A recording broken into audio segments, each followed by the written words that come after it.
And I've worked at Poland Spring off and on Yep. since 43, I guess. Oh, yeah?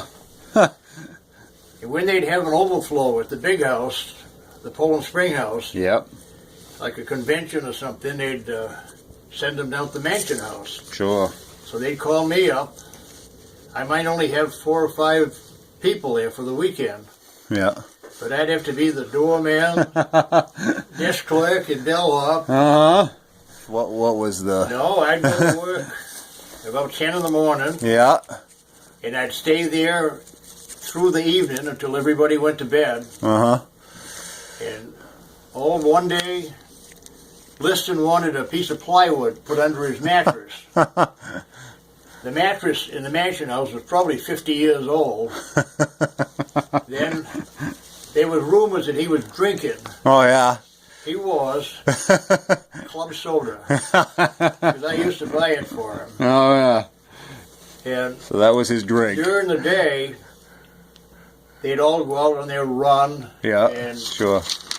do training. Mm-hmm. And then in the afternoon, the place would open up to the public for the sparring session. Mm-hmm. And then it was in the dining room of the mansion house, and that place would be full of just spectators.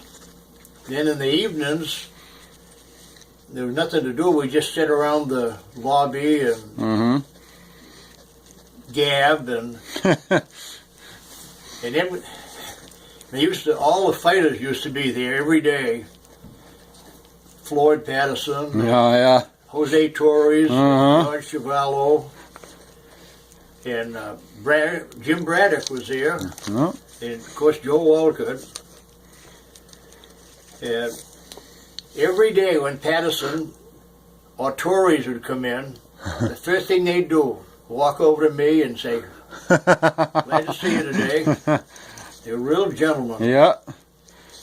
And Liston was kind of gruff, but geez, he was treated me like a king. Yeah. And he was always messing with me. I was walking down one of the corridors in the mansion house, and I met him.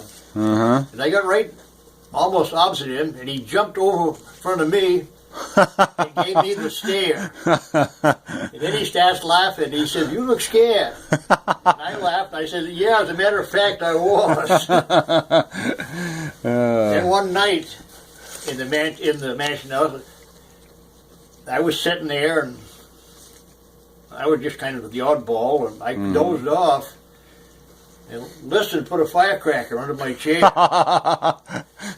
And the fight camp manager come running out. He thought somebody had shot Liston. Ooh, yeah. And he gave Liston the devil for lighting the firecracker. And in the lobby of the mansion house, there was a little office right back of the desk. Sure.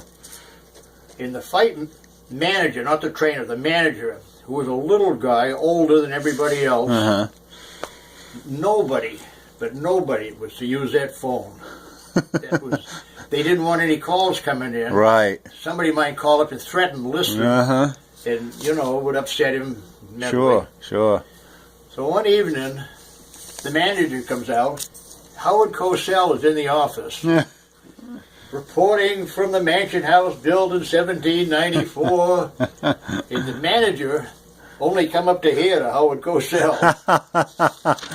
He run in and he grabbed that phone out of Howard's hand.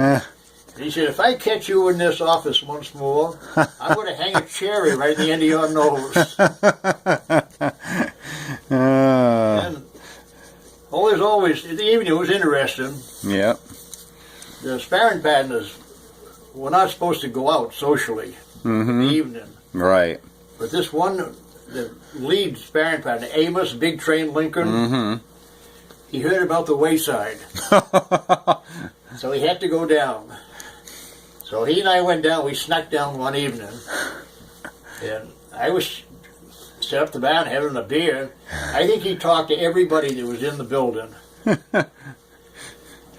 And the other sparring partner that we had full-time was a guy named Wendell Newton. And I think he was from Nassau. But when I first got there, I've never told anybody this. We couldn't keep sparring partners. Yeah. Liston was laying him over the ropes. Right. Huh. And then about 10 days before the fight, Liston went a little bit cold. Yeah. He had trained for a fight with Clay, and Clay had to have a hernia operation. Mm-hmm. So Liston didn't know whether to keep training Mm-hmm. or stop and start in again. Mm-hmm. Well, he decided to keep training. Yeah. And So all the way through for months. yeah, so Yeah. he overtrained a little. Yeah. And one night we were sitting in the lobby, and he and I would talk just like you and I. Yeah. He asked me how old I was. And I said, I'm 37. Yeah. Oh, he said, I'm 1 year older than you. Now, there's rumors that he might have been 10 years. I was going to say, I've read that, though nobody really knew how old he was. I suppose when Liston was 8, he wondered, am I 18 or am I 8? He was a big man. Well, he was 6'1", Yeah. and he weighed about 210. Yeah. Clay was bigger. Yeah. Clay was 6'3". Mm-hmm. So Liston had an 84, Wow. which was absolutely... Yeah. Nobody ever had an 84 in the No. reach. Nope. But I was there the day the doctor from Portland examined him before the fight. Mm-hmm. And when the doctor came out, somebody said, how do you look, Doc? And the doctor says, he's the finest specimen I've ever examined. Hmm. But he was in unbelievable condition. Yep. And he trained hard. He didn't... Clay was running 16, 18 miles a day. Right. And Liston was running about 4. So one of the sports writers asked him, how come you're running 4 and Clay's running 18? Mm. Well, Liston says, I come here to fight, not to run. But anyway, we get down to fight night, and everybody's getting ready to go to Lewiston. Mm-hmm. And I'm sitting there in the lobby, and Liston says, you going to fight? And I said, I don't have a ticket. He reached in his pocket, gave me a second row ticket. Wow. Which at the time was a $100 ticket. Mm-hmm. So I got my butt going in a hurry to get over there. For And sure. I was in some pretty fancy company. Yeah. I was sitting right behind Nat Fleischer. Yeah, oh, wow. And Nat Fleischer didn't like Liston. No. There was bad blood between them. Yeah. Because Liston had hassled him. And he had a great dislike for Liston. Yeah. So when the fight started, the fight officially lasted 1 minute and 40 seconds. Mm-hmm. Liston, as near as I can remember, he was famous for left hooks. Mm-hmm. That was one of his knockout. Sure. He threw a left hook and missed. And he kind of lunged forward a little. And when he did, Clay nailed it right on the temple. Mm-hmm. He went down, but he wasn't out. Yeah. And Clay was right over him. Get up, get up, get up. And Walcott, who was the referee, Mm-hmm. he was in over his head at that point. Right. He shouldn't have been a referee. No. Because, the referee doesn't start the count until the man is in a neutral corner. Right. Well, Clay was still over him. Nat Fleischer runs up to the ring apron and says, that man is out. So he's the one that called him out. Yeah. Yeah. And then I think Walcott turned around to Nat Fleischer, who was talking, and Liston gets up and they start fighting again. Mm-hmm. Yep. Geez, for a second there, and then Walcott stops the fight and he says, told him he was out. So after the fight, I got back to Poland Springs first because I knew the way better, I guess. And I walked in the lobby, and Liston's wife, she never went to a fight. Yeah. It's unusual for a wife to be there. Right. She took one look at me, and she said, Charles lost, didn't he? I said, yeah. Well, she says, I hope this fighting business is over with. Mm-hmm. And then the guy started coming back, and Tories and Floyd Patterson and Joe Louis and I can't. There was 5 or 6 of them, and I can't remember if Chevalier was there or not. But they had kind of a post-mortem. Everybody see the punch. Yeah.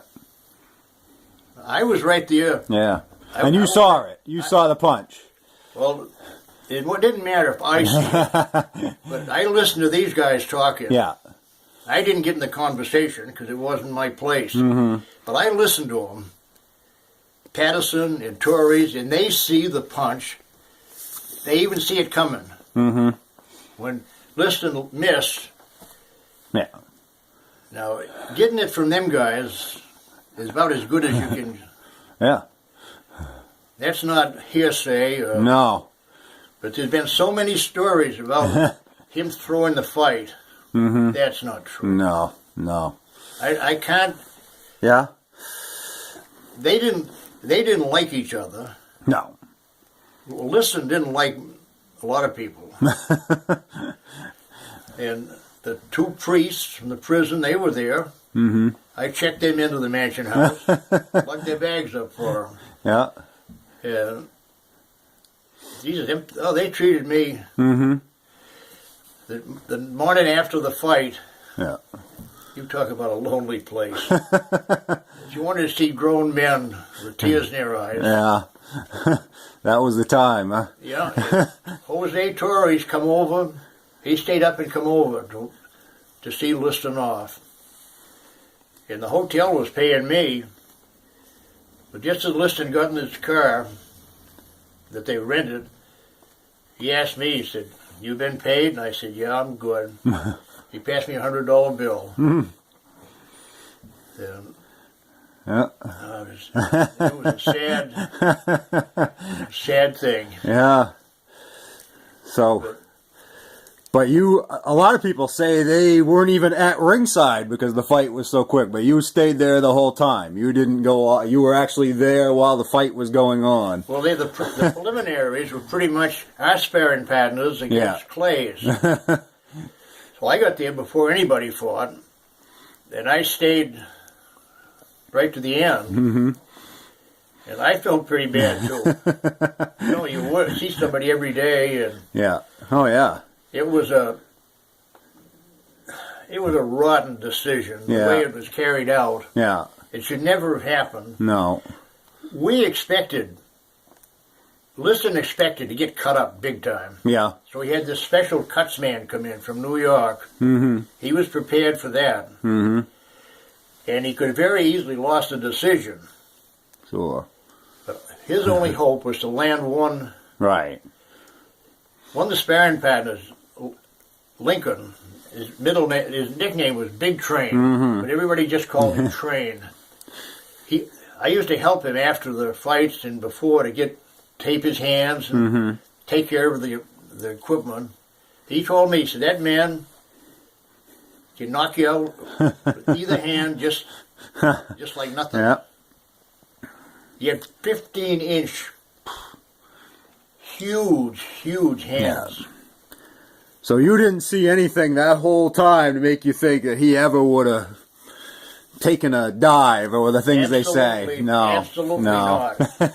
And before the fight, all during the training and everything, I listened to everything. Yeah. Because I was in fifth heaven. I bet.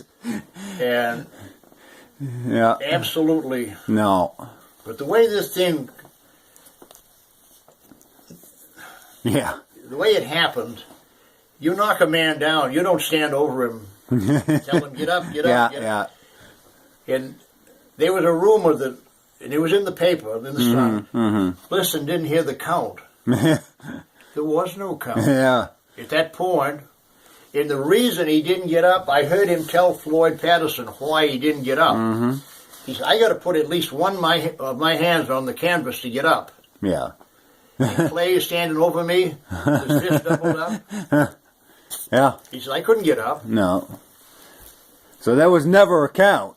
And then when he did get up, he started fighting again. So it wasn't like he was knocked out by any stretch. The timekeeper started the count when Liston went down. Yeah. But the timekeeper doesn't count Right. 1, 2, 3. Right. It was Fleischer who came in and said, "Wait a minute." Walcott, like I said, Walcott, the minute Clay didn't go to a neutral corner, he was so far over his head. Mm-hmm. He didn't know. Right. He didn't know what to do. Yeah. I'm gonna say you would never see that today. You would never see like a guest referee like that. They you would used see to do that. And years ago, Wyatt Earp refereed a heavyweight title fight back in Jack Johnson's days. Yeah. And it was a total disaster. Yeah. Yeah. So it was just. Yeah. I don't know. I don't understand it. We've got professional referees. Today that would never. In a heavyweight, no, that was a bad. But if a fight goes like most fights, you could referee. Right. You could pull them apart when they clinch and tell them to keep the punches up, whatever. But this, but Clay was scared of Liston. Mm-hmm. Everybody that fought him was scared of him. And if you ever see that stare, yeah, it was just unbelievable. Yeah. He would just put the fear of God right in you with that stare. Yeah. But I don't. But as you got to know him during the camp, you found that he was a jokester and he had a sense of. Hey, I thought he was a great guy. Yeah. I watched him just interact with everybody else, and he wasn't educated. No. But he wasn't a fool. No. He knew a lot. Mm-hmm. He didn't like reporters especially. But people that were in his group, hey, he was the nicest guys I ever met. Mm. And them other fighters, Joe Louis was sick. Yep. So he spent most of his time playing golf. But Joe wasn't very talkative. No. And Chevalo wasn't very talkative. He was just a big, tough guy with a nose as flat as my hand. But the other guys, Braddock and Walcott and all them guys, they were just super friendly. Mm-hmm. I had all their autographs. Mm. And some years later, somebody wanted them, and I sold them. Gave them away, huh? Sold them? I kicked myself. But, oh well. So no souvenirs of that fight still? I gave them all, sold them all? I had a water bottle. I had all kinds of souvenirs. Yeah. Somebody want them, I'd give them away. Yeah. But I got the greatest. Yeah. I got a souvenir, the memory. Yeah, yeah. That's still sounds like it's right up here, like it was yesterday. I know, well. It was really something for me. Yeah. Even now, I'm 86 years old. Yeah. I can remember conversations 50 years ago. Yeah. So you had a young family at the time, and I had a wife in Mechanic Falls and a couple of kids. My wife come over a couple evenings just to visit. Yep. And she met Geraldine. And as a matter of fact, one Sunday they went to church. Oh, no kidding. His wife was just as ordinary. Yeah. Down to earth. Yeah, but she didn't go to the fight. She never went to the fight. And she never listened to him. No. Probably didn't want to see it. She did not like the fight game. No. That's why she said, I hope this fight is over. But no, everybody in that camp treated me. Yeah. They gave me a bellhop jacket to wear just so they could spot me quicker. Sure. Yeah. But no, they were great. Yeah. How was the security there? Was there a lot of people around were they afraid of something happening in the camp as far as? Every time we'd go outdoors, there'd be this little guy, about 5'6", 5'7", 35 pounds overweight, taking pictures. Yeah. Oh, taking pictures of everything. Sure. And I asked one of the guys in the camp, I said, what's with this guy? Well, he said he's a secret weapon, as far as we know. He's a glorified bodyguard. And he was there, so they told me, to watch out for anything that might come up. He was always, every time we'd go outdoors, a listener would go out. They'd all eat up at the Poland Spring House. Was he carrying a gun or anything? No? Because you would think there were enough big guys there, enough fighters. There wasn't going to be a lot of... One thing I ought to tell you. After we got back from the fight, up at the big house, they had one of the world's biggest buffet lunches. Oh, yeah. All the sports writers from around the world were invited over there for this buffet. And down at the Mansion House, we didn't have a cracker. No. So I told the cuts man, who was a real comedian, come on out. And I got in my car and we drove up to the big house. We went in and most everybody was half in the bag. So I told the cuts man, I got a big serving tray. Yeah. I said, you carry this tray and follow me. Up the table, and I loaded up with ham and beef and chicken and everything. Looked, hey, good. We put it out in my car. So we come back in, we got another tray, and we got some of the go-with items, some dessert, and one of the bellhops was up there that I knew, and I said, hey, we could use a bottle of ketchup, a bottle of mustard. Oh, yeah, I'll get that. So we went back down with that, and we were heroes. So this was after the fight? Yeah. This was late at night? Yeah. Robert Goulet was there. Oh, he was already... he forgot the words. Yeah, right. He was up there. He was so drunk, he couldn't even walk. He couldn't even sit. And his wife was having a bird. Oh. They tried to sit him down in a chair. He couldn't even stay in a chair. And the Poland Spring House ran out of liquor. Oh, wow. Which was the first time ever. Yeah, I bet that didn't happen very often. Well, that's the only time they say it ever happened. But on that buffet table... It seemed like he was as long as here across the road and just mounded up with stuff. I'd never seen anything like it. And that's something. We made a hall that nobody was... So how many people were there, did you see? Oh, geez. A lot of people. In the main dining room at the big Poland Spring House. Yeah. There must have been a few hundred. Wow. And it was all... sports writers. Well, yeah. And... one of them used to call me up every night, and I got to know him, then I met him. Yeah. Did you ever hear of Kyle Oakes? Yes. Yep. He was a football player. Sure. Yep. Become a sports writer. Yep. He used to call me up every night, and I'd go in the forbidden office, and he'd ask me however the training was going. I couldn't tell him nothing. And if I couldn't tell him Liston had just gone sour. Yeah.